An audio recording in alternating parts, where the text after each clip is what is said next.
pregnancy was very rough from start to finish. Every part of it was rough.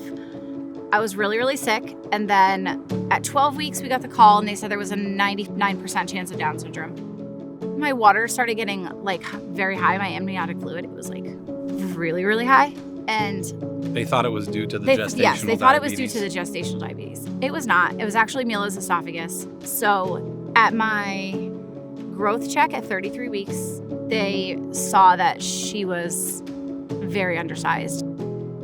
The doctor came in and she said, okay, so for best chance of survival, we're going to do an emergency C-section. As we walked into the room, we got to see her, and I could see she had a little bit of froth around her mouth and had a tube stuck in her, and I didn't know what the deal was. I didn't know if this was something normal for a C-section. And no sooner could I get any thoughts through my head that the doctor came in and said, we have to fly your baby down to Danville, to Geisinger.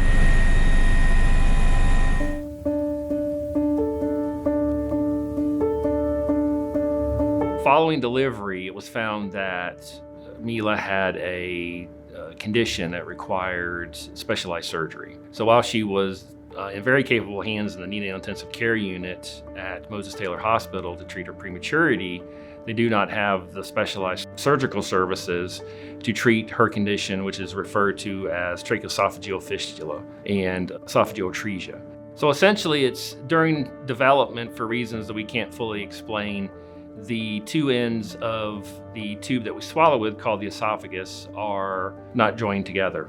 The upper port of the esophagus, when it's blocked, then the patient can't swallow their secretions or saliva as we normally would, and that can pool up, and then a baby can vomit and then develop aspiration. So it's very important that the baby has those secretions cleared, and then in a timely fashion have the operative repair done. I never prayed as much as I did my entire life on the day of her surgery. Yeah. I can't imagine the kind of dexterity and patience that it takes someone to be able to perform such a surgery on someone so tiny. Like, you have to be so precise. God bless the men and women that were in the NICU, because everyone there was fantastic.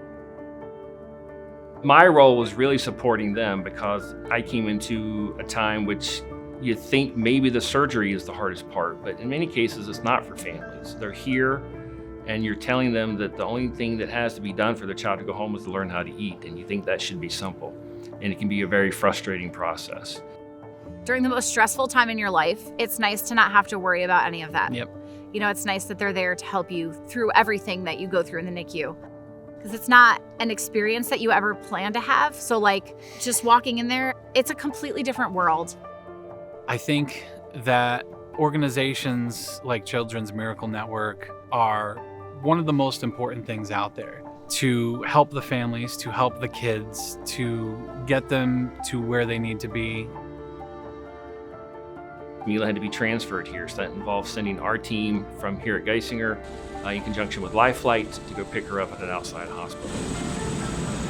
And CMN helped us fund a brand new state-of-the-art transport isolate. There's also equipment, so Mila would have been on ventilators for a short period of time with her surgery.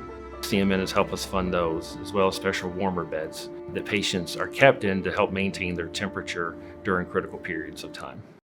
One more page, turn it. Dragons love to chase lightning bolts.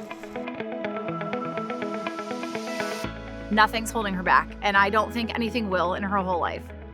She kind of breaks the mold in the respect that, you know, she's got Down syndrome and she's a preemie, so you would think she'd be a lot further behind on a lot of different skills, but she's right up there with a typical kid. She's keeping up with other kids her age, and I find that to be really incredible. She was premature, and she was premature with a genetic condition. And to top all that, she had a major anomaly that needed surgical repair. And the fact that she came through that in such blazing fashion makes her a miracle in so many ways. She is love. Mila is Mila. She is her own person. She's fun. She's fun. She keeps us on our toes, and she just completed our family. I mean, her siblings are smitten with her. Yeah. She's best friends with her sister. Nobody makes her laugh like her sister. And then her brother is like the opposite. Like, he's like her calm. She's gonna do her own thing and nothing's gonna stop her. And you know, her diagnosis aside, she's just Mila.